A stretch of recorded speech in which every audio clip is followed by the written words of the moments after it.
주님의 전을 상mom에 나오는 모든 성도들마다 주님의 평안과 위로와 기쁨과 소망이 함께 하시기를 주님의 이름으로 간절히 축원을 드립니다.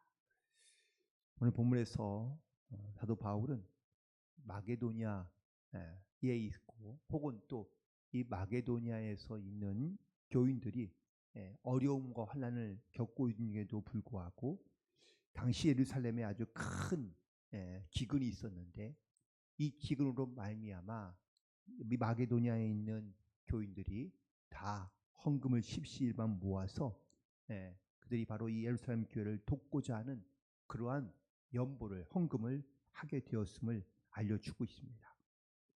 그러나 이미 벌써 이 고린도 교회에 있는 성도들이 그렇듯 어려운 삶을 돕는 일 또한 선한 일을 하는 데에는 굳이 바울이 더 말 필요가 없이 그들이 이미 벌써 잘하고 있었다는 사실을 오늘 본문 1절에서 분명하게 말씀하고 있습니다. 또한 바울이 이 마게도니아에서 듣기를 그들이 벌써 1년 전부터 이 예루살렘 교회를 돕기 위하여 그들이 미리 1년 전부터 헌금을 준비하고 있었다라는 것을 오늘 본문에서도 2절에 말씀하고 있는데, 이것이 다른 지역에 있는 많은 성도들 가운데 큰 영적인 도전이 되어서 오늘 이 마게도니아에 있는 교회도 열심히 헌금한 것이 풍성하게 나타나게 되었다는 것을 자랑스럽게 여기고, 또한 다른 지역에 있는 교인들에게도 역시 이 일에 대하여 매우 자랑스럽게 자랑했던 일인 것을 분명하게 말하고 있습니다. 마게도니아에서 많은 교인들이 어려운 가운데서도 이렇게 헌금을 열심히 하여 많은 헌금이 모이게 되었는데, 문제는 여기서부터입니다. 예전에는 지금처럼 무슨 동전이 작은 것도 아니고 혹은 또 지폐가 있는 것도 아니고, 그래서는 다 금음을 모아서 이걸 다 가지고 가야 하는데 이 상당한 무게나 부피 때문에 사실 부담감이 큰 것이죠. 또 직접 가서 전달해 주어야 하기 때문에 아주 오랜 기간 동안 이 금은보화를 가지고 갈 수밖에 없습니다. 그러다 보니 가는 도중에 이것을 빼앗길 위험도 있고 잃어버릴 위험도 있고, 또 가는 길 중에 어떠한 일이 생길지, 육로로 가자면 너무 오래 걸리고, 배를 타고 가자니 이 풍랑이라든지 아니면 여러 가지 많은 일들 때문에 어떻게 될지 알 수 없는 그러한 현실적인 문제가 있던 것이죠. 바울도 어떻게 하면 좋은가를 고민하다가 결국은 자기를 대신하여 디도와 다른 두 형제에게 이 일을 맡기기로 합니다.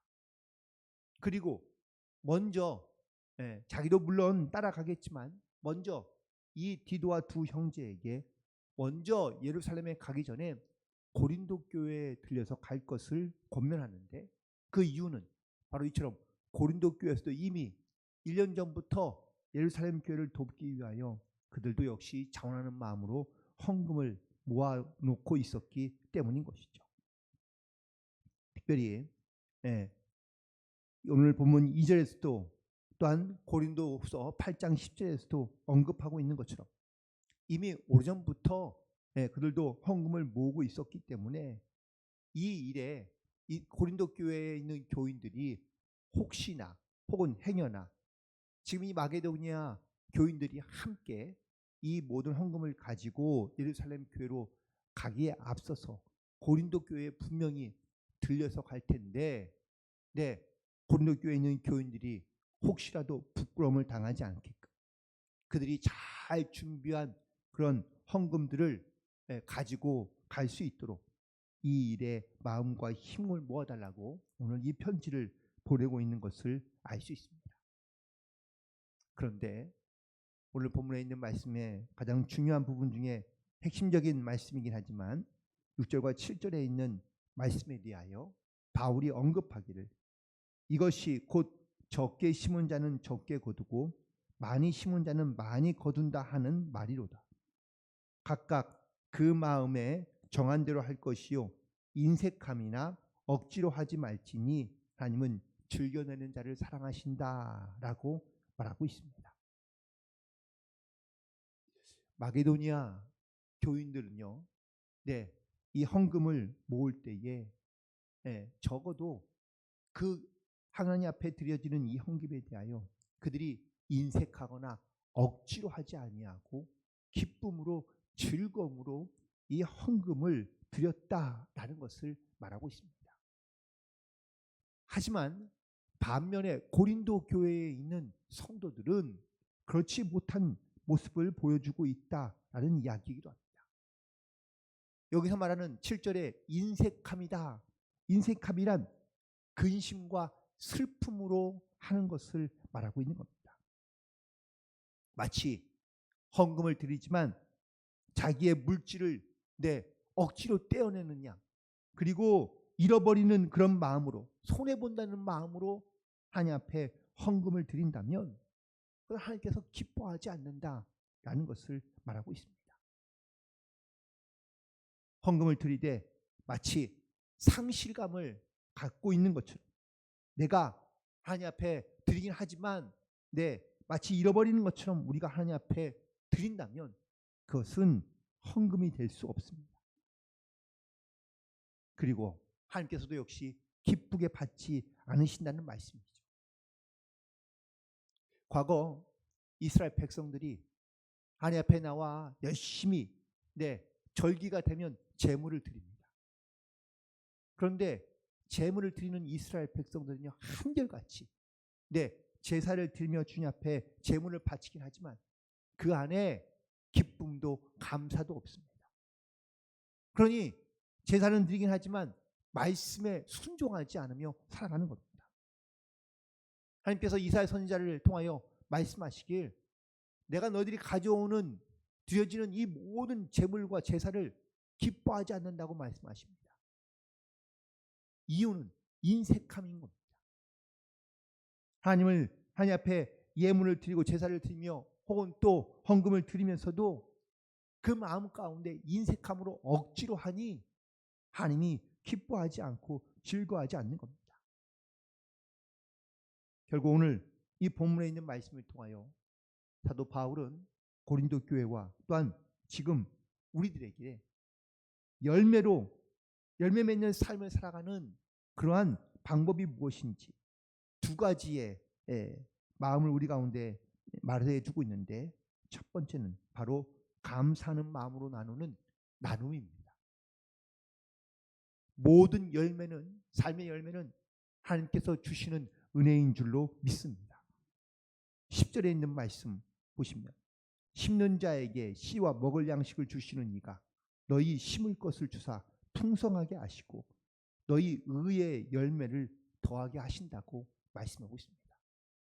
하나님은 우리에게 심은 대로, 아니 그 이상으로 풍성하게 하시고 열매 맺게 하신다고 말씀하고 있습니다. 결국 내 삶의 열매는 하나님께서 주신 은혜임을 우리가 깨달아 알며, 또한 이 은혜를 알고 우리가 나눌 수 있는 삶을 살아가야 될 줄로 믿습니다.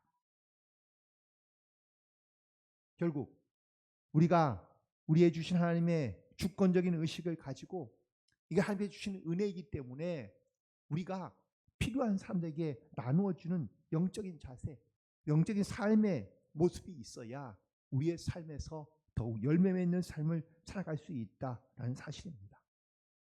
하나님께 감사한다라는 이 말은 도움을 받는 나에게도 도전이지만 도움을 주는, 나누는 사람에게도 역시 도전이 됩니다. 내가 주었다라는 것이 아니라 하나님께서 나에게 주신 것을 내가 필요한 사람에게 나누었다라는 이런 믿음과 또한 이런 의식을 가지고 살아가야 될 줄로 믿습니다. 내가 나눌 수 있는 마음을 갖는 것은 이건 하나님께서 주신 은혜이며 열매이라는 것을 우리가 믿음으로 고백할 수 있기 때문입니다. 또한 나눔은 사람들의 마음을 영적으로 이어주고 있는 것을 보게 됩니다. 14절에 있는 말씀에 보면, 또 그들이 너희를 위하여 간구하며 하나님이 너희에게 주신 지극한 은혜로 말미암아 너희를 사모한다고 말하고 있는데, 이런 하나님의 은혜에 대한 나눔의 마음을 갖고 있는 사람들끼리 서로 연결되고 영적으로 이어져 가고 있는 것을 볼 수 있습니다.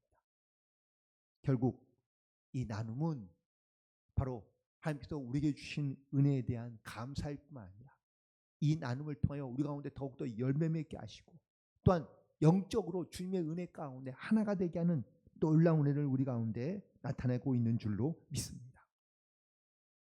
1950년도에 노벨 문학상과 그리고 노벨 그 평화상을 받은 사람이 있는데, 노벨 평화상은 알버트 슈바이처가 받았고, 노벨 문학상은 프랑스의 알베르트 까뮈라는 작가가 받게 됩니다. 이때에 부상으로 100만 불의 상금이 주어졌는데, 알베르트 슈바이처는 이 상금을 가지고 아프리카에 병원을 짓습니다. 그런데 까뮈는 이 상금을 가지고 파리 근교에다가 자기의 별장을 짓습니다. 그리고 까뮈는 날마다 이 별장에서 애인과 함께 파티를 벌이다가 결국 그는 교통사고로 죽고 맙니다. 하나님께서 우리에게 재능도 주시고 물질도 주시고, 하나님께서 우리 가운데 분명 삶의 아름다운 열매를 주셨다면 그걸 가지고 우리가 어떻게 나누며 살아가느냐에 대한 인생의 열매에 대하여 우리가 고민하며, 또한 그 기쁨을 가지고 우리가 이 땅 가운데 살아갈 수 있어야 될 줄로 믿습니다. 하나님께서 나에게 주신 아름다운 열매를 통하여 하나님의 은혜를 나누고 하나님의 은혜를 증거하며 내 인생에도 역시 놀라운 주님의 영광을 위해 살아갈 수 있는 복된 성도들이 되기를 주님의 이름으로 간절히 축원을 드립니다. 두 번째 열매 맺는 삶의 모습은 바로 하나님의 은혜에 대하여 감사함으로 드리는 마음입니다. 은혜를 받았으면 우리가 그 은혜의 원천에 대하여 우리가 감사하는 마음을 가지고 하나님 앞에 나아가야 될 줄로 믿습니다. 오늘 본문 15절에 있는 말씀에 보면 말할 수 없는 그의 은혜로 말미암아 하나님께 감사한다고 바울은 고백하고 있습니다. 감사하는 마음을 담아서 하나님 앞에 정성스럽게 드릴 때 우리가 하나님 앞 은혜에 대한 진실한 믿음의 고백을 가지고 살아갈 수 있는 줄로 믿습니다. 하나님은 오늘 말라기 3장에서 보면 하나님께서 우리가 하나님의 것에 대하여 구별하여 드릴 때에 하나님께서 어떻게 그 모습 가운데 약속하시며 어떻게 이루어지는지 시험해 보라고 단호하게 말씀하고 있습니다.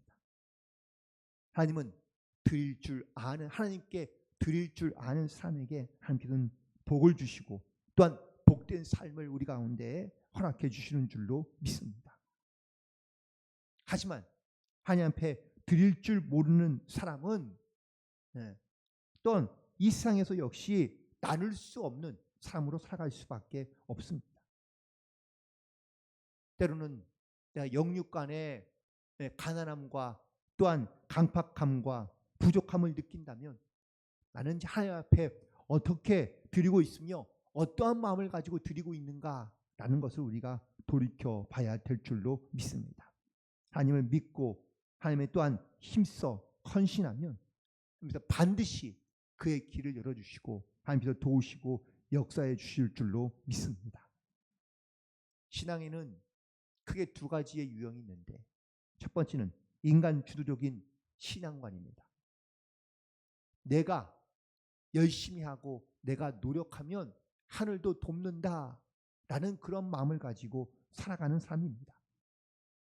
신앙 하나님을 믿긴 하지만 내가 열심히 복받을 만한 그러한 행동을 하고 또한 내가 믿어서 하나님께서 내 믿음에 대하여 기도에 대하여 보상해 준다라고 생각하는 겁니다.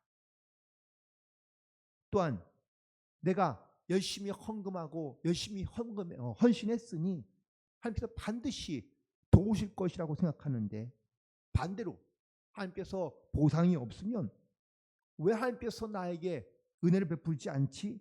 라고 불평하며 하나님께 감사하는 것이 아니라 하나님을 이용하며 살아가는 것을 의미하고 있습니다.